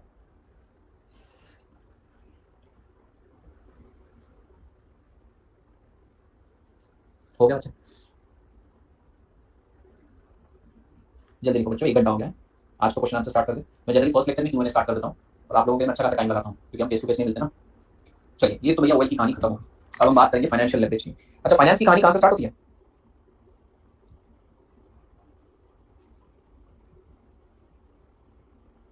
ईबीआईटी से। सर लास्ट स्लाइड में डीओएल डीएफएल वगैरह दिखा दीजिए। ये चार्ट बने हुए बेटा अपने पास, चार्ट में दिखा दूंगा, देखो हो गया। अब हम बात करते हैं बेटा फाइनेंस। फाइनेंस की कहानी स्टार्ट कहां से होती है? ईबीआईटी। ईबीआईटी में से लेस करेंगे बेटा इंटरेस्ट, तो बचेगा ईबीटी। लेस करेंगे टैक्स, तो बचेगा ईएटी। लेस करेंगे पीडी, तो बचेगा नेट इनकम। डिवाइड करेंगे नंबर ऑफ शेयर से, तो बनेगा ईपीएस। हाइपोथेटिकल एग्जांपल पहले क्रिएट करते हैं, फिर फॉर्मूला लिखेंगे, फिर इंटरप्रिटेशन ड्रॉ करेंगे। ईबीआईटी, ईबीआईटी को मान लेते हैं बेटा 20 लाख रुपए। इंटरेस्ट, इंटरेस्ट तो फिक्स है, मान लेते हैं 2 लाख रुपए का। क्या ईबीटी 18 लाख हो गया? टैक्स एट द रेट 50% पकड़ लो, कैलकुलेशन आसानी होती है। तो earning after tax 9 lakh.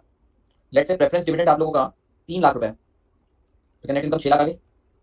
Number of share 60,000 है, क्वेश्चन में दे रखे हैं, तो क्या ईपीएस 10 आ गया? हाँ, यहाँ पर आपको थोड़ा सा पॉइंट समझना पड़ेगा। ईपीएस 10 आ गया, कोई डाउट यहाँ तक? पक्का? नहीं, चलो एक रैंडम कॉन्सेप्ट समझा रहा हूँ, लिखने की जरूरत नहीं है बेटा। रैंडम कॉन्सेप्ट सुना, मेरे पास 100 रुपए थे बेटा, और उसमें से टैक्स चला गया 40%, तो बताओ मेरे पास कितने रुपए बचे? 100 रुपए थे बिफोर टैक्स, 40 रुपए चले गए तो 60 रुपए बचे। बेटा ये जो 40% है ना, इसको मैं बोलूंगा 0.4। क्या बोलूंगा बेटा? 0.4। ठीक है, 0.4 बोलेंगे, 40% है 0.4 बोलेंगे। तो ध्यान से सुनना बेटा, क्या मैं ये 100 रुपए को प्री टैक्स बोल सकता हूँ? प्री टैक्स अमाउंट, ठीक है। और मैं इसमें से टैक्स लेस कर दूंगा। कैसे टैक्स लेस करूंगा? Pre tax into 0.4। क्या मुझे पोस्ट टैक्स अमाउंट मिल जाएगा? वैल्यू पुट करके बताओ सर। प्री टैक्स 100 रुपए minus 100 into 0.4 is equal to post tax 60 रुपए। क्या चीज क्लियर है एकदम? बिल्कुल, मतलब सही था बेटा। मैं इसमें से प्री टैक्स वर्ड को कॉमन ले रहा हूं।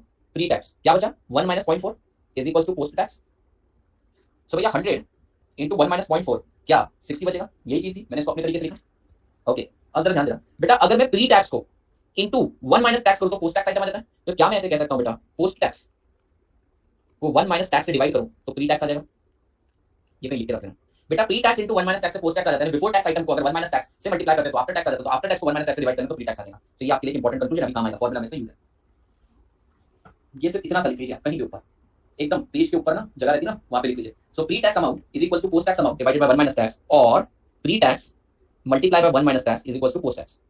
एक ही बात है दोनों, ठीक है। चलो आगे बढ़ते हैं। ओके बेटा, मुझे अभी फॉर्मूला निकालना है बेटा डीएफएल का। एक सेकंड के लिए। अच्छा पहले मेरे को बताओ यहाँ पर कौन कौन से आइटम फिक्स्ड है और फाइनेंस से रिलेटेड है। क्या बेटा यहाँ पर इंटरेस्ट एक ऐसा आइटम है जो फिक्स्ड है और फाइनेंस से रिलेटेड है, और दूसरा पीडी। तो कुल मिला के मुझे इंटरेस्ट और पीडी के ऊपर लेवरेज मिलेगा। बाकी चीजें तो लेवल ऑफ एक्टिविटी के अनुसार वेरी करेगी, बट बेटा इंटरेस्ट और पीडी फिक्स रहेगा। तो मेरे को इन दोनों से लेवरेज मिलने वाला है। एक सेकंड के लिए भूल जाओ कि यहाँ पे प्रेफरेंस डिविडेंड है। हमारा वो वाला ओएल का फॉर्मूला का लॉजिक क्या था? जिसका एडवांटेज है ना उसके ऊपर की वैल्यू डिवाइडेड बाय उसके नीचे की वैल्यू। तो फॉर्मूला क्या बन जाएगा बेटा? एक सेकंड के लिए पीडी को अगर हम भूल जाए तो बन जाएगा ईबीआईटी डिवाइडेड बाय ईबीटी। अरे यस, मैंने क्या बोला? मुझे फाइनेंशियल लेवरेज निकालना। फाइनेंशियल लेवरेज निकालने के लिए मुझे फिक्स फाइनेंशियल आइटम चाहिए, that is interest in PD. ठीक है, तो ये दो से बिल्कुल लेवरेज नहीं लिया मैंने। बोला पीडी को कुछ टाइम के लिए भूल जाओ। क्यों भूलना है वो भी आपको समझ में आएगा। कुछ टाइम के लिए भूल जाओ तो बचा सिर्फ इंटरेस्ट। इंटरेस्ट के ऊपर क्या है? ईबीआईटी, नीचे क्या है? ईबीटी। तो ये बन गया फॉर्मूला, बराबर है राइट। अभी फॉर्मूला मॉडिफिकेशन आएगा। अरे कौन ऐसे सोचने वाला है? मुझे लगा पूछो, डाउट है तो पूछो, आस्क मी। फॉर्मूला भी अधूरा है, क्लियर है क्या आप सभी को? ना प्लीज राकेश, मैंने ओएल का फॉर्मूला कैसे निकाला था याद है? ओएल ऑपरेटिंग लेवरेज, लेवरेज यानी एडवांटेज किसका? फिक्स कॉस्ट का। तो भैया डीओएल का फॉर्मूला निकालना था, मुझे फिक्स कॉस्ट का एडवांटेज लेना था, तो उसके ऊपर की वैल्यू कंट्रीब्यूशन डिवाइडेड बाय उसके नीचे की वैल्यू ईबीआईटी लिया था। ठीक है राकेश, अगर सेम चीज हम यहाँ पर अप्लाई करने की कोशिश करें तो एफएल निकालना है, फाइनेंशियल लेवरेज निकालना है, किसका एडवांटेज उठाना है, इंटरेस्ट का भी उठाना है, पीडी का भी उठाना है। एक सेकंड के लिए भूल जाओ कि क्वेश्चन में प्रेफरेंस डिविडेंड है, सिर्फ और सिर्फ इंटरेस्ट है, तो ओएल के फॉर्मूले के लॉजिक के हिसाब से क्या यहाँ पर formula interest divided by EBT आएगा राकेश, ठीक है। यस, अगर आप इस फॉर्मूले को ध्यान से देखोगे, बहुत गौर से देखोगे बेटा, हमें एडवांटेज किसका लेना था, फिक्स कॉस्ट का, तो हमने क्या किया, पहले उसके ऊपर वाली वैल्यू ली और बाद में उसके बाद वाली वैल्यू ली। अरे हाँ है ना, मतलब कुल मिला के मैंने क्या किया है, जरा ध्यान से देखो, कंट्रीब्यूशन लिया divided by contribution minus fix cost किया, जरा चेक करना कंट्रीब्यूशन में से फिक्स कॉस्ट ज्यादा तो क्या बचता है, वही बचता है ईबीआईटी। मतलब मैंने पहले बिफोर इंपैक्ट वाली वैल्यू ली और बाद में आफ्टर इंपैक्ट वाली वैल्यू ली। मेरे को फिक्स कॉस्ट का एडवांटेज उठाना था, तो फिक्स कॉस्ट से पहले की वैल्यू और उस वैल्यू में से मैंने फिक्स कॉस्ट लेस कर दिया उसके बाद वाली value, before impact and after impact. Same यहां पर मैंने लॉजिक अप्लाई किया, बेटा मैंने लिया ईबीआईटी और नीचे लिया है मैंने ईबीआईटी माइनस इंटरेस्ट। अरे यस और नो, ईबीआईटी माइनस इंटरेस्ट क्या होता है, ईबीटी होता है। पर अरे मैंने तो मात्र इंटरेस्ट लेस किया, अरे मैंने तो सिर्फ इंटरेस्ट लेस किया, एक और आइटम लेस करने का रह गया है, चलो चलो चलो उसको भी माइनस कर देते हैं, समझ रहे हो। तो बेटा डिनोमिनेटर में मेरे को क्या लेना है, after impact EBIT minus interest minus PD. अरे समझे क्या, तो डिनोमिनेटर में तो बेटा EBIT divided by EBT minus PD भी करो ना। अरे क्योंकि सर आपको आफ्टर इंपैक्ट वाली वैल्यू समझ रहे नहीं आपको, आई रिपीट बेटा, मैंने जो फॉर्मूला बोला आप लोगों को कंट्रीब्यूशन डिवाइडेड बाय ईबीआईटी, मैंने क्या बोला, पहले ऊपर की वैल्यू लो बाद में नीचे की वैल्यू लो, मतलब क्या, पहले बिफोर इंपैक्ट वाली वैल्यू बाद में आफ्टर इंपैक्ट वाली वैल्यू। बेटा ईबीआईटी क्या है, कंट्रीब्यूशन लो, उसमें से फिक्स कॉस्ट इसका एडवांटेज लेना है, उसको लेस करो। सेम हमने यहां पर भी कंक्लूजन ड्रॉ करी, ईबीआईटी लो divided by EBIT minus interest ले लो, ईबीआईटी लो divided by EBIT minus interest ले लो। अरे यस सर, वहां पर तो वही क्या था, contribution divided by contribution minus fix cost that is EBIT. पर मेरे को याद है अरे पीडी लेस करना बाकी रह गया, तो पीडी को भी माइनस कर देते हैं। पर बेटा एक परेशानी होगी, क्या परेशानी होगी सर आपको बताओ। बेटा EBIT earning before interest and tax, ये प्री टैक्स आइटम है, ये टैक्स पे करने से पहले वाला आइटम है। ईबीआईटी ये टैक्स पे करने से पहले वाला आइटम है, देखो ना ये बिफोर टैक्स आइटम है, इंटरेस्ट भी आपका बिफोर टैक्स आइटम है, लेकिन पीडी आपका आफ्टर टैक्स आइटम है। इसका मतलब ये है कि फॉर्मूले में ये बिफोर टैक्स है, ये बिफोर टैक्स है, ये बिफोर टैक्स है, ये आफ्टर टैक्स है। बेटा मैंने अभी आपको बताया pre tax into 1 minus tax से पोस्ट टैक्स बनता है, तो भैया अगर पीडी पोस्ट टैक्स है और मैं उसको डिवाइड कर दूं 1 माइनस टैक्स से, तो प्री टैक्स आइटम बन जाएगा। आई रिपीट बेटा, ऊपर का जो फॉर्मूला हमने डिराइव किया बिफोर एंड आफ्टर इंपैक्ट वाला फॉर्मूला बिल्कुल सही था, वो फॉर्मूला अगर आप देखोगे उस फॉर्मूले में कोई गलती नहीं है। EBIT divided by EBIT minus interest minus PD, EBIT minus interest मतलब ईबीटी होता है। पर बेटा ये बिफोर टैक्स है, ये बिफोर टैक्स है, ये बिफोर टैक्स है, भाई आफ्टर टैक्स है। बेटा प्री टैक्स को अगर 1 माइनस टैक्स से मल्टीप्लाई करते तो पोस्ट टैक्स मिलता है, पोस्ट टैक्स को अगर डिवाइड करेंगे 1 माइनस टैक्स से तो प्री टैक्स बन जाता है। तो फॉर्मूला बन गया EBIT divided by EBIT minus interest minus PD divided by 1 minus tax. EBIT minus interest की जगह मैं वापस से ईबीटी लिख सकता हूं, ये रहा आपका formula. So formula is EBIT divided by EBT minus PD divided by 1 minus tax. ये whole divided by 1 minus tax नहीं है, इसका कंक्लूजन इंटरप्रिटेशन सब अभी सीखेंगे, पहले तो फॉर्मूला है इतना। किसी को डाउट है तो you can ask me again.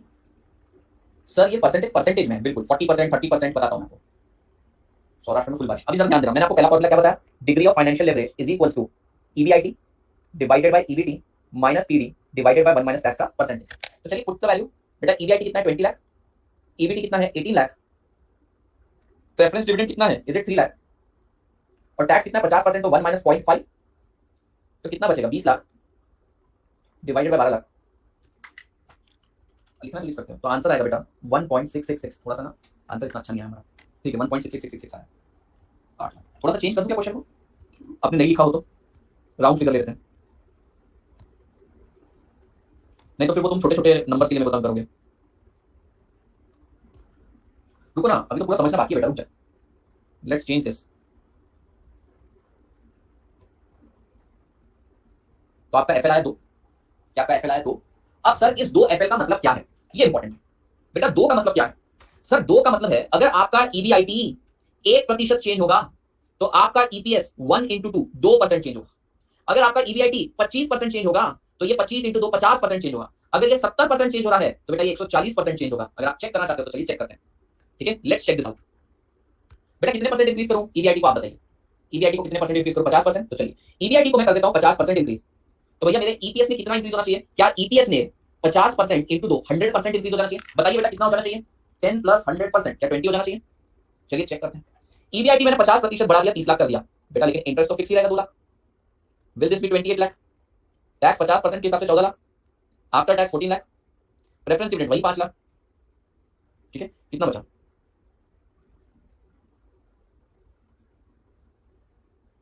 PD मैंने ऊपर पीडी गलत ले लिया था क्या,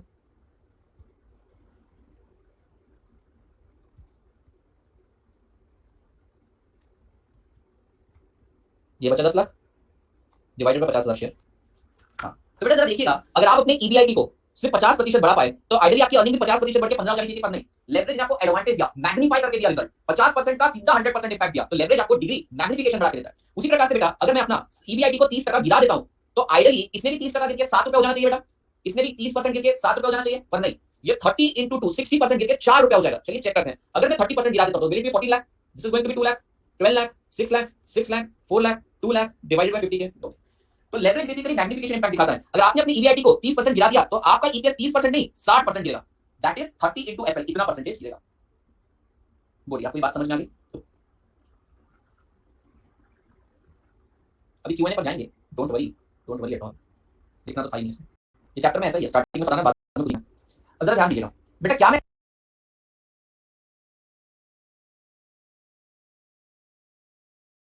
ऐसे कह सकता हूं परसेंटेज चेंज इन ईपीएस उतना आएगा, that is percentage change in EBIT multiply by DFL. आपके सामने वैल्यू पुट करता हूं, लेट्स से बेटा मेरा ईवीआईटी में 30% चेंज आ रहा है, तो ईपीएस में कितना चेंज आएगा? 30 into 2 60% चेंज आएगा। तो क्या ऊपर वाला फॉर्मूला वैलिड है? यस। तो अगर मैं इसको रीअरेंज करूं तो आंसर आएगा बेटा DFL is equals to percentage change in EPS divided by percentage change in EVIT। ये इसका दूसरा फॉर्मूला।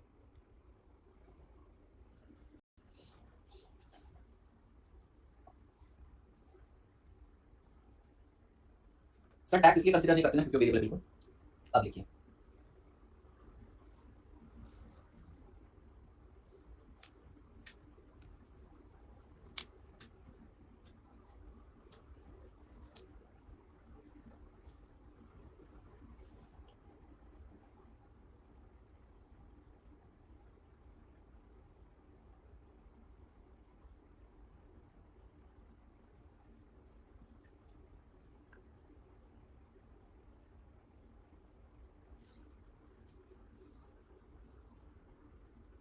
पूरा बुकलेट ही अपलोड कर देता हूँ, पूरा जी टाइप लिंक देता हूँ, डोंट वरी, ग्रुप पे डाल दूंगा। कोई ग्रुप की लिंक यहाँ पर दे दे, मैं ग्रुप पे डाल दूंगा। अच्छा, it's time to recap and revise the formula again. हो गया ये? चलो हो गया सब बच्चों का? बाकी है प्रियांशु, दिव्यांशु थोड़ा फास्ट लिखा कर बेटा, थोड़ा फास्ट लिखो बेटा, एक क्वेश्चन तो करके जाए ना, कुछ ज्यादा ही नहीं ले रहे लगता है, मुझे कोई तकलीफ नहीं।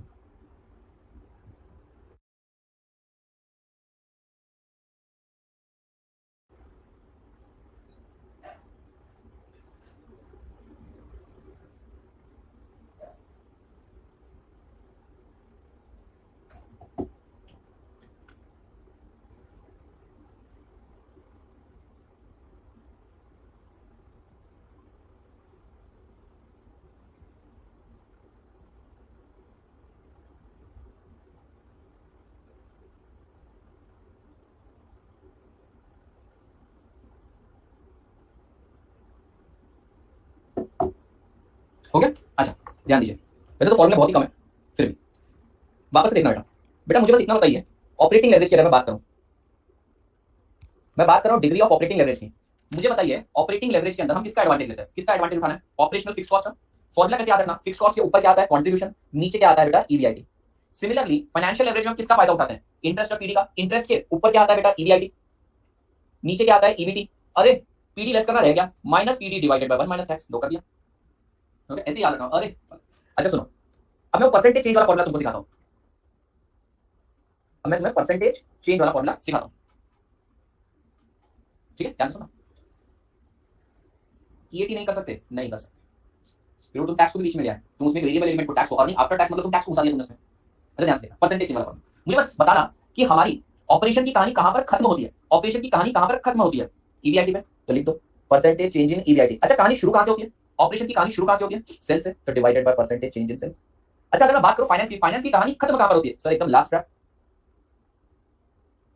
और शुरू कहां से होती है?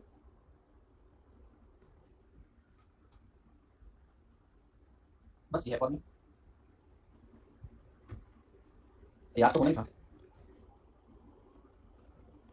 ठीक है? तो फॉर्मूला क्या है? कंट्रीब्यूशन डिवाइडेड बाय ईवीआईटी, और दूसरा फॉर्मूला क्या है? Percentage change in EBIT divided by percentage change in sales. और यहां पर क्या formula? EBIT divided by EBT minus PD divided by 1 minus tax, और percentage change in EPS divided by percentage change in EBIT. बेटा आगे okay with this? बेटा अब मुझे लास्ट लेवरेज निकालना है, कंबाइंड लेवरेज। कंबाइंड लेवरेज क्या बोलता है? सभी का एक साथ इंपैक्ट उठाना है मुझे। अब वो एंड में बताता हूं, ठीक है? 2 घंटे क्लास खत्म होने के बाद आखिरी के 2-5 मिनट में बताता हूं, प्रियांशु तब तक पूछना है। अब मुझे नहीं, रुको ना, पहले मैं लिखने के लिए बोला था मैंने। बेटा अब मुझे ना कंबाइंड इंपैक्ट निकालना है, मुझे ओएल और एफएल का पूरा इंपैक्ट निकालना है, यानी मुझे यहां से शुरू करके यहां तक सभी का इंपैक्ट निकालना है, ठीक है? तो फॉर्मूला बहुत सिंपल है, फॉर्मूला है इन दोनों का multiplication, DOL into DFL is equal to DCL होता है। करो बेटा मल्टीप्लीकेशन, ईवीआईटी ईवीआईटी कट, क्या हुआ बेटा, contribution divided by EBT minus PD divided by 1 minus 10, और यहां पर percentage change in EPS divided by percentage change in sales. तीन फॉर्मूला हो गए। पहला फॉर्मूला डीओएल इनटू डीएफएल से डीसीएल आ जाएगा, या फिर contribution divided by EBT minus PD divided by 1 minus 10, या फिर percentage change in EPS divided percentage change in sales. ठीक है, अब जरा ध्यान देना, इस फॉर्मूले को याद रखने का बहुत सिंपल तरीका है। पहला, कंबाइंड लेवरेज मतलब ओएल और एफएल दोनों का कॉम्बिनेशन चाहिए, तो मैंने क्या किया, डीओएल इनटू डीएफएल कर दिया, आ गया आंसर। अच्छा, पूरी कंपनी के लिए कहानी कहां पर खत्म होती है बेटा, पूरी कंपनी की कहानी कहां पर खत्म होती है, ईपीएस पे, तो परसेंटेज चेंज इन ईपीएस। और कंपनी की कहानी कहां शुरू होती है सर, सेल से। कहानी कहां पे खत्म, डिवाइड कहानी कहां शुरू, कहानी कहां खत्म, डिवाइड कहानी कहां शुरू, कहानी कहां खत्म, डिवाइड कहानी कहां शुरू, और ये तो इसका मल्टीप्लिकेटिव प्रोडक्ट है। हो गया बेटा, सारे फॉर्मूले हो गए, अब सीधा क्यूएनए पर जाएंगे। यही फॉर्मूले हैं आप लोगों के लिए, जितने हैं बस इतने ही फॉर्मूले हैं। कंबाइंड लेवरेज का प्रूफ देता हूं, नहीं आपको लिखना नहीं है, पहले कंबाइंड लेवरेज का प्रूफ देता हूं, फिर वहां पे लिख पाता हूं। इतना ही है इस चैप्टर में, एक फॉर्मूला है जो 2 मिनट में खत्म हो जाएगा, जब उसका क्वेश्चन आएगा तब बताऊं। अब सीधा क्यूएनए स्टार्ट करेंगे। हमारे एफएम में ऐसा ही होता है, कॉस्टिंग में क्या होता है, concept Q&A, concept Q&A, concept Q&A. यहाँ पर ऐसा नहीं होता, यहाँ पर कॉन्सेप्ट बहुत सारे क्यूएनए, फिर छोटे मोटे कॉन्सेप्ट, फिर बहुत सारे क्यूएनए। अच्छे बता सर, अच्छा बात है, बता सर करिए, अच्छे हैं। काम दिख रहा है। Hello hello Ashutosh, group link share करनी है, कर दो। हो गया बेटा, चलो। अभी देखो यहाँ इतना समझाने को रहता है ना, there is so much to explain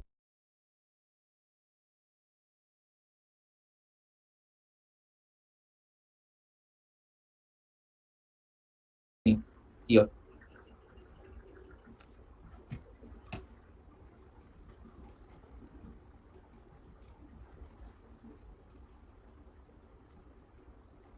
यहाँ पर लिंक आ जाएगी आज बच्चों आपको, पीडीएफ की पूरी। बच्चों एक बार यहाँ पे ध्यान देना प्लीज।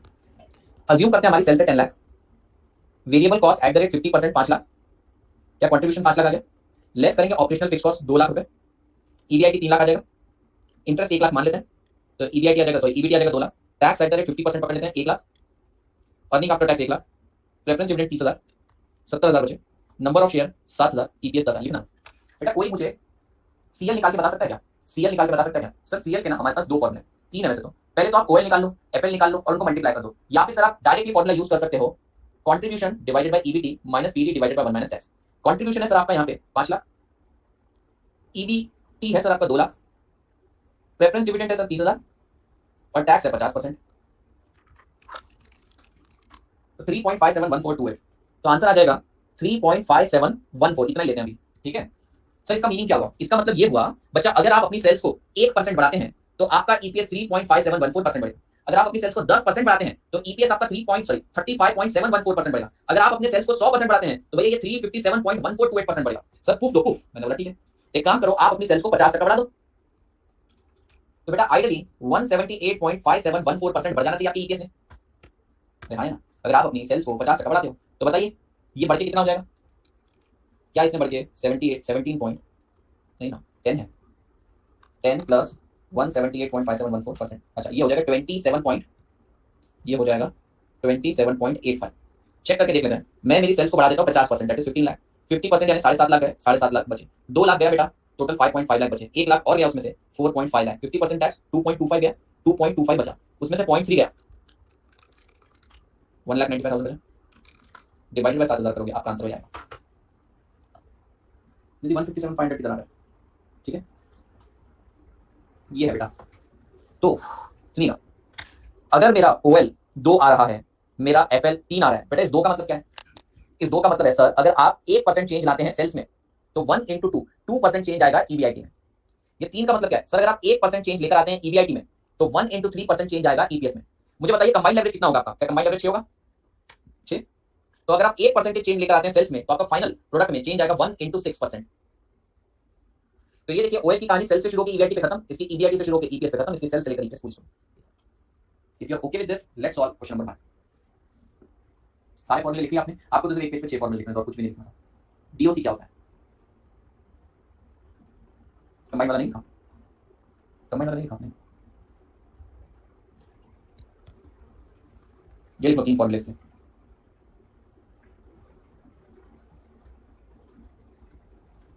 इसको कई बार डीटीएल भी बोलते हैं, डीटीएल मतलब डिग्री ऑफ टोटल एवरेज, कभी कभी।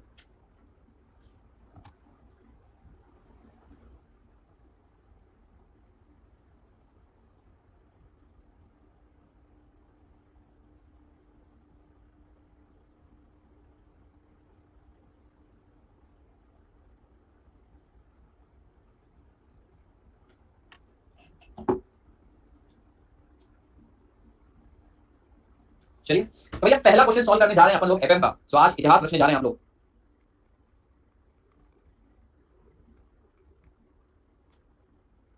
तैयार हो मित्रों? बेटा मेरे प्यारे भाइयों बहनों, अच्छा, पहली ही बॉल पे क्लीन बोल्ड ना हो जाओ इसलिए बताता हूं बेटा। बेटा क्या यहाँ पे दो कंपनी दे रखी है, कंपनी है कंपनी की। आप यहाँ पर गलती से परसेंटेज चेंज वाला फॉर्मूला मत लगाना। परसेंटेज चेंज वाला फॉर्मूला तब लगाते हैं जब एक ही कंपनी का 2 साल का डेटा दे रखा है। दो अलग अलग कंपनी है, आप उसमें परसेंटेज चेंज नहीं लगा सकते। ठीक है, चल क्वेश्चन बहुत सिंपल है। Data relating to two company are given below. दो प्रॉफिटेबिलिटी स्टेटमेंट बनाएंगे। इक्विटी शेयर कैपिटल दे रखा है 6 लाख का, 12% डिवेंचर 4 लाख के। ठीक है, किसने मुझसे पूछा था डिवेंचर? बेटा देखिए यहाँ पे 4 लाख रुपए के डिवेंचर है, तो इसके ऊपर जो इंटरेस्ट आएगा वो 4 लाख पे आएगा। 48,000 डिवेंचर इंटरेस्ट आएगा। अरे यस और नो? Output per annum 60,000, selling price per unit 30, तो क्या टोटल सेल्स निकाल लोगे? वेरिएबल कॉस्ट पर यूनिट 10 है, तो टोटल वेरिएबल कॉस्ट भी आ जाएगी, टोटल फिक्स कॉस्ट भी आ जाएगा। फिर करके देखते हैं कंपनी ए के लिए, कंपनी बी के लिए। मुझे डीओएल डीएफएल डीसीएल निकालना है दो कंपनी के लिए। अब आप बोलोगे इतना इजी क्वेश्चन, वैसे तो इतना इजी क्वेश्चन आएगा नहीं, पर कुछ बच्चे इसमें गलती कर देंगे, परसेंटेज चेंज वाला फॉर्मूला लगा। वैसे आपको परसेंटेज चेंज लगाने की जरूरत है ही नहीं, यहाँ पे दो अलग अलग कंपनी है। तो let's put the value and get the answer. लिखिए बेटा question number 1, calculation of DOL DFL and DCL. पहले इनकम स्टेटमेंट बनाएंगे और इनकम स्टेटमेंट के नीचे ही हम कैलकुलेशन कर लेंगे। पर्टिकुलर कंपनी है, कंपनी की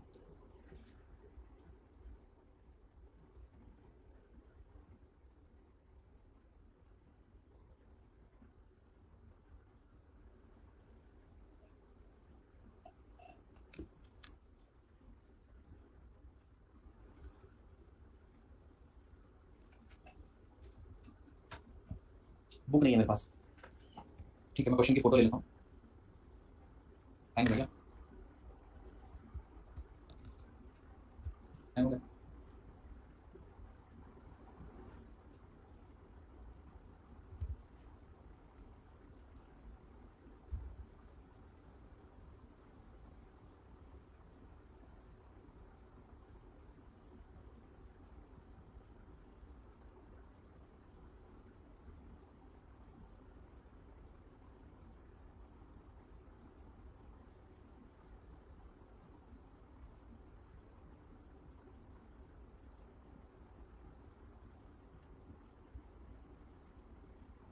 अब चल रहा है।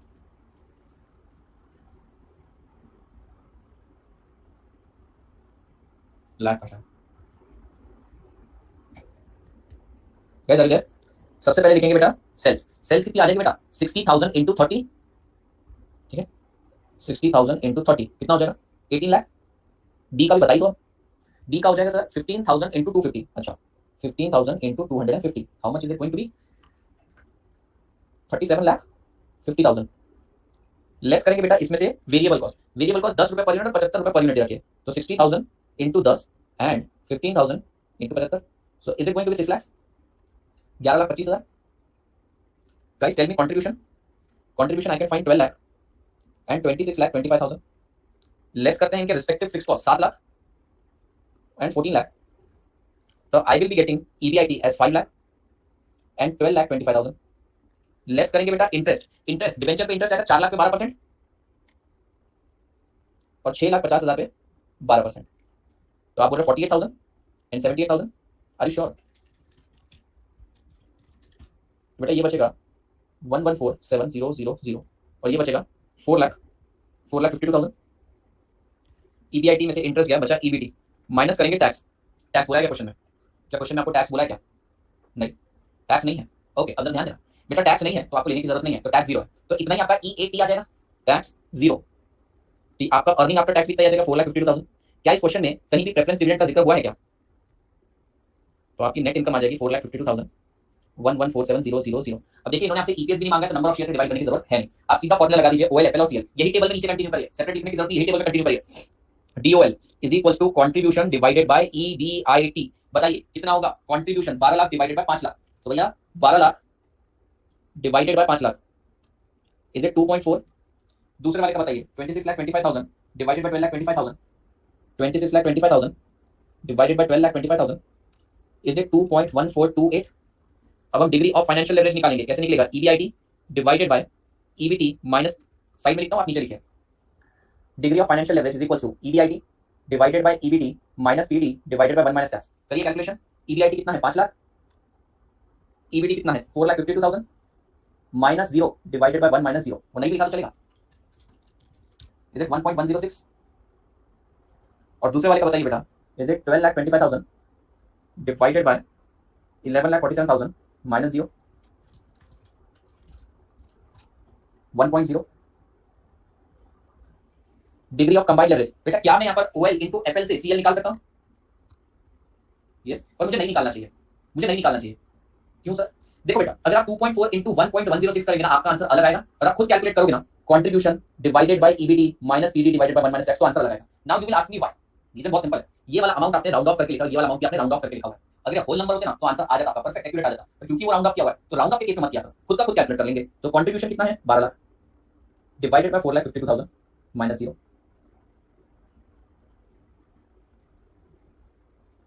12 lakh divided bye 4,52,000, 2.65, 2.654, 26,25,000, 11,47,000, it is 2.288। अभी आप OL इंटू FL करके देखो कितना आ रहा था, 2.4 इंटू 1.106, 2.654, ऑलमोस्ट उतना ही आ रहा है। नहीं सेम इत्तेफाकन है, अलग आते हैं आंसर। सीधी बात है ना बेटा, ये अलग कैलकुलेशन है, ये मल्टीप्लिकेशन है, ऑलमोस्ट सेम आना ही। तो इतना सा था आपका क्वेश्चन। आई होप आपको समझ में आ गया क्वेश्चन। ठीक है, नॉट एट ऑल डिफिकल्ट। पहला क्वेश्चन टास्क सक्सेसफुली डन। ठीक है,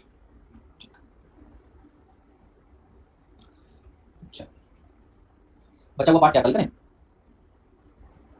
ध्यान से तो हर सब्जेक्ट में कैलकुलेशन करना होता है। तो छोटा सा क्वेश्चन करना है तो 2 मिनट में ही हो जाएगा, होमवर्क दे देता हूँ, ये कर सकते हो। ठीक है, देख लो, कल करना तो कल कर लेंगे, देखना तो देख लो। कंसीडर द फॉलोइंग इन्फॉर्मेशन, चलो कल ही करते हैं इसको, कल मरेंगे नहीं बेटा, मेरे को जीना है, मरूंगा क्यों इतनी जल्दी, छुट्टी तो ले लो। Okay, that's it for the day.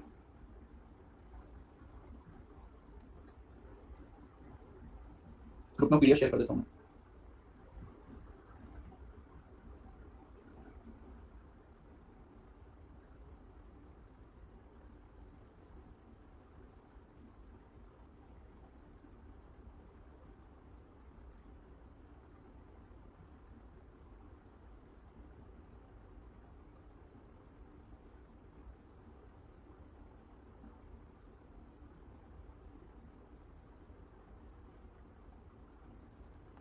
ठीक है, ओके, आई होप आप लोगों को कॉन्सेप्चुअल क्लैरिटी तो आ गई होगी।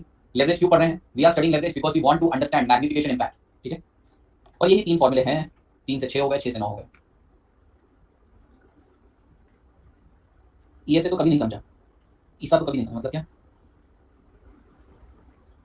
ऐसा कभी नहीं समझा। अच्छा ठीक है, अच्छा किसी बच्चे ने मुझसे पूछा था सर वो टैक्स का एडजस्टमेंट बता दो, है ना, शायद दिव्यांशु था, मैं उसको टैक्स का एडजस्टमेंट बता देता हूँ, बाकी बच्चे जा सकते हैं। Divyanshu are there? Yes sir. ये तेरे को समझ में आ गया क्या? प्रियांशु था, प्रियांशु आर देयर? प्रियांशु रूठ गया, बोला मेरा नाम नहीं लोगे जब तक मैं मेरी डाउट ही क्लियर नहीं करूंगा।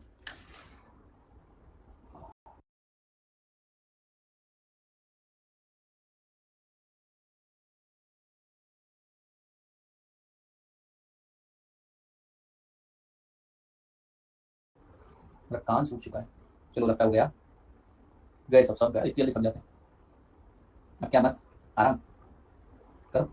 हाँ फाल्गुनी बेटा बाय, बाय अंशिका, मजा आ मेरा कान दुख रहा है, बाय एकता चिल, मैम की पिक दिखाओ मेरे पास ही नहीं है नया फोन, मेरे को फोन लेने जाना था। See you soon, yes see you at 6:30। अब मस्त जाके मैं चाय पीता, चलो छोड़ देता हूँ आप लोगों को, 4 मिनट चाहिए।